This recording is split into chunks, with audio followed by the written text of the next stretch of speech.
Bismillahirrahmanirrahim. Assalamualaikum warahmatullahi wabarakatuh. Bagaimana kabarnya semua? Semoga selalu sehat ya. Pada bab ini, kita akan membahas tentang proses turunnya Al-Quran dan proses ditulisnya Al-Quran mulai dari zaman Nabi Muhammad, zaman Khalifah, sampai yang sekarang dapat kita baca. Yang pertama, pengertian turunnya Al-Quran. Secara majazi, turunnya Al-Quran ini sebagai pemberitahuan dengan cara dan sarana yang dikehendaki Allah, sehingga dapat diketahui oleh para malaikat bilauhil mahfuz dan oleh Nabi Muhammad SAW di dalam hatinya yang suci. Nah, sedangkan tentang kaifiat Al-Quran diturunkan itu terjadi perselisihan antara para ulama. Dalam hal ini ada 3 pendapat. Pendapat yang pertama, Al-Quran itu diturunkan ke langit dunia pada malam Al-Qadar sekaligus, lengkap dari awal sampai akhir. Lalu kemudian diturunkan secara berangsur-angsur sesudah itu dalam tempo 20 tahun atau 23 tahun atau 25 tahun. Nah, waktu lamanya 20 tahun atau 23 tahun atau 25 tahun ini berdasarkan pada perselisihan yang terjadi tentang berapa lama Nabi Muhammad bermukim di Mekah sesudah beliau diangkat menjadi Rasul. Jadi ada 3 pendapat, yaitu antara 20 tahun, 23 tahun, atau 25 tahun. Nah, di sini di pendapat yang pertama ini berpendapat bahwa Al-Quran itu langsung sekaligus secara lengkap dari awal sampai akhir diturunkan ke langit dunia pada malam Lailatul Qadar. Nah, pendapat ini tuh berpegang pada riwayat At-Tabari dari Ibnu Abbas. Beliau berkata diturunkan Al-Quran dalam Lailatul Qadar dalam bulan Ramadan ke langit dunia sekaligus semuanya. Kemudian dari sana diturunkan sedikit-sedikit ke dunia. Jadi pendapat pertama ini Al-Quran sekaligus diturunkan sampai langit dunia. Nah, dari langit dunia baru diturunkan sedikit-sedikit ke dunia atau secara berangsur-angsur. Kemudian, pendapat yang kedua, Al-Quran itu diturunkan ke langit dunia dalam 20 kali Lailatul Qadar dalam 20 tahun, atau 23 kali Lailatul Qadar dalam 23 tahun, atau 25 kali Lailatul Qadar dalam 25 tahun.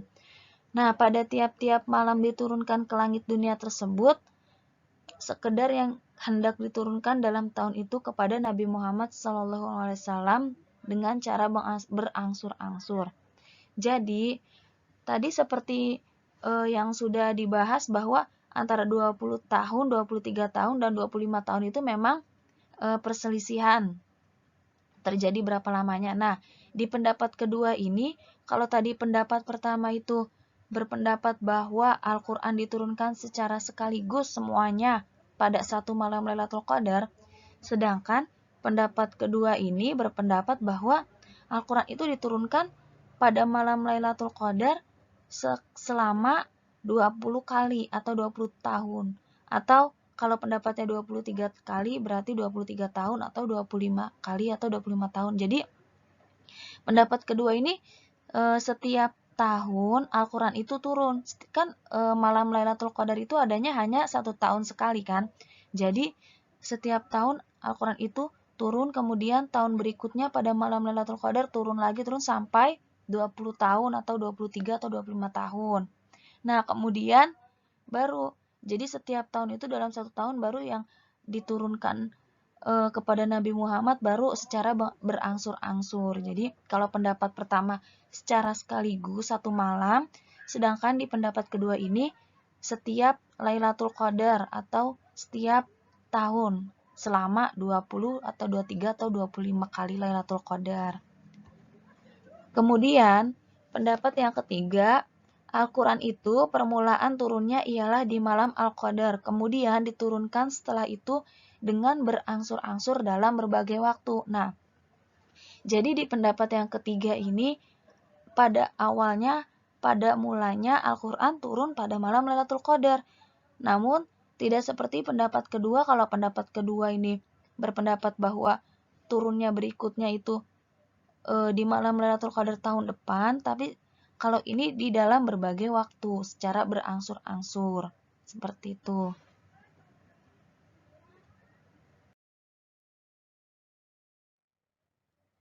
Kemudian, menurut pendapat jumhur ulama, bahwa lafaz Al-Quran yang tertulis di Lauhil Mahfuz dipindah dan diturunkan ke bumi.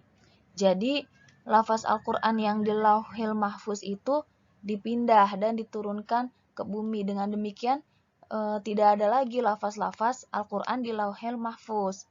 Sedangkan, menurut pendapat Hasbi As-Siddiqi, bahwa yang dinukil itu bukan lafaz yang termaktub, tapi hanya disalin lalu diturunkan. Nah, maksudnya seperti orang yang menghafal isi kitab Al-Quran. Jadi kan bukan isi kitabnya yang diambil kemudian hilang, tapi isi kitab pada Al-Quran tetap ada, namun hanya disalin dalam bentuk hafalan. Seperti itu. Kemudian Al-Quran diturunkan dalam waktu 22 tahun, 2 bulan, 22 hari. Permulaan awal turunnya Al-Quran ini ketika Nabi SAW sedang bertahanus atau beribadah di Gua Hiro. Nah, surat yang pertama kali turun yaitu surat Al-Alaq ayat 1-5. Jadi Al-Quran ini awal mulanya diturunkan pada malam 17 Ramadan tahun 41 dari kelahiran Nabi SAW sampai pada 9 Zulhijjah yaitu tahun 63 dari kelahiran Nabi atau tahun 10 Hijriah. Nah, sebelum wahyu yang pertama kali ini diturunkan, sebenarnya sudah ada irhas. Apa itu irhas? Yaitu tanda dan dalil bahwa tanda-tanda yang menunjukkan akan datangnya wahyu. Di antaranya bahwa Rasulullah senang sekali berkhalwat atau menyendiri, dan beliau juga senang bertahanus atau beribadah. Jadi Rasulullah ini senang menyendiri dari keramaian orang-orang pada masa jahiliyah saat itu.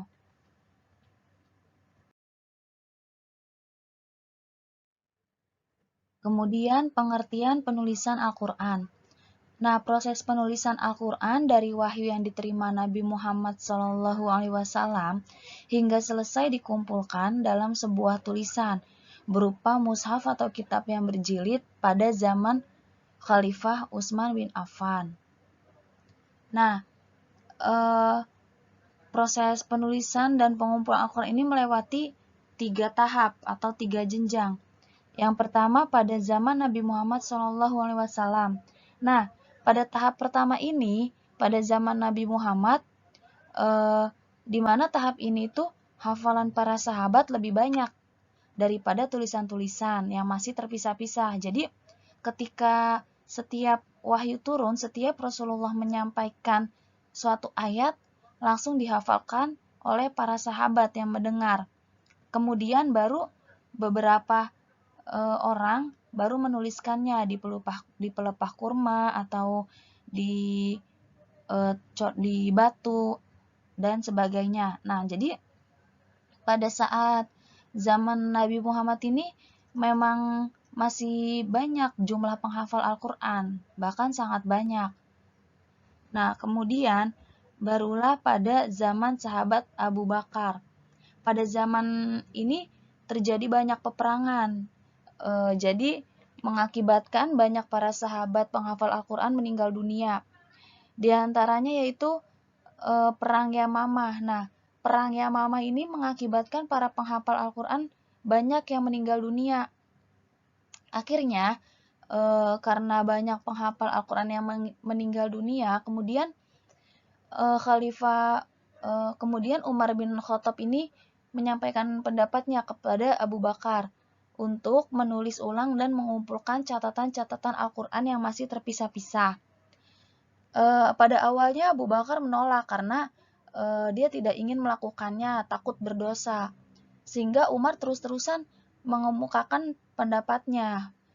Akhirnya Allah Subhanahu wa taala membukakan pintu hati Abu Bakar untuk hal itu. Kemudian beliau lalu memanggil Zaid bin Thabit dan memerintahkannya untuk menuliskan ulang catatan-catatan Al-Quran dalam sebuah mushaf.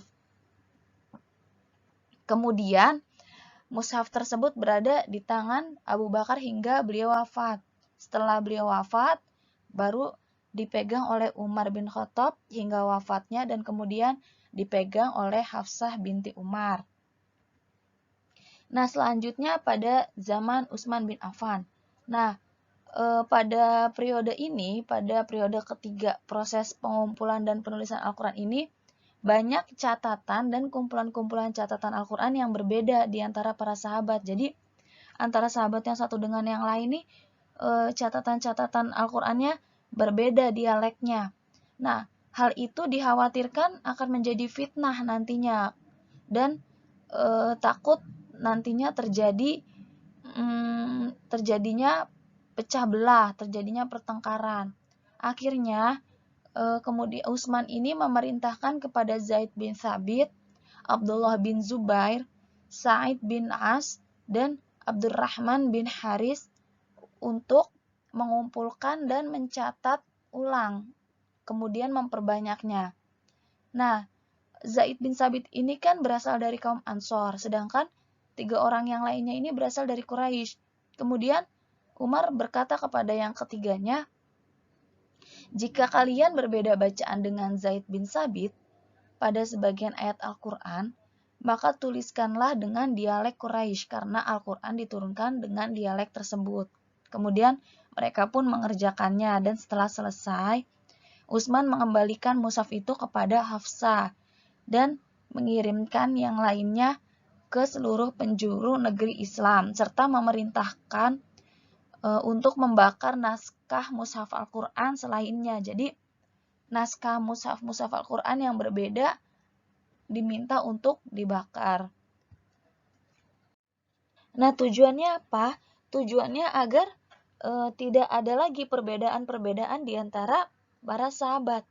Jadi perbedaan pengumpulan yang dilakukan Utsman dan Abu Bakar itu, tujuan dari pengumpulan Al-Quran pada zaman Abu Bakar menuliskan dan mengumpulkan keseluruhan ayat-ayat Al-Quran dalam satu mushaf agar tidak tercecer. Jadi tujuan awalnya itu agar ayat-ayat Al-Quran ini tidak tercecer, tidak hilang. Jadi dikumpulkan dalam satu mushaf.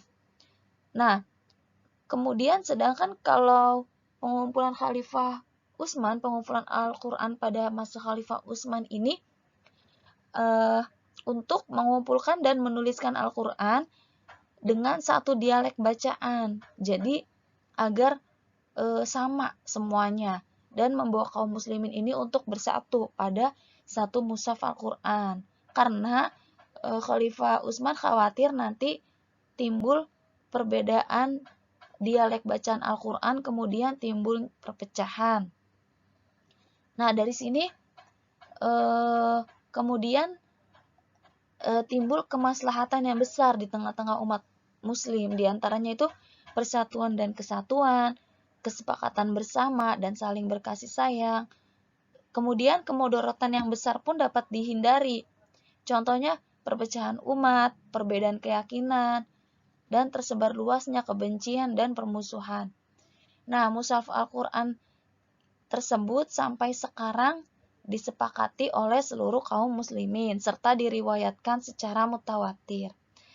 Sampai sekarang dipelajari oleh kita semua, baik anak-anak maupun orang dewasa. Sekian pembahasan kita kali ini. Jika ada kesalahan mohon dimaafkan. Wassalamualaikum warahmatullahi wabarakatuh.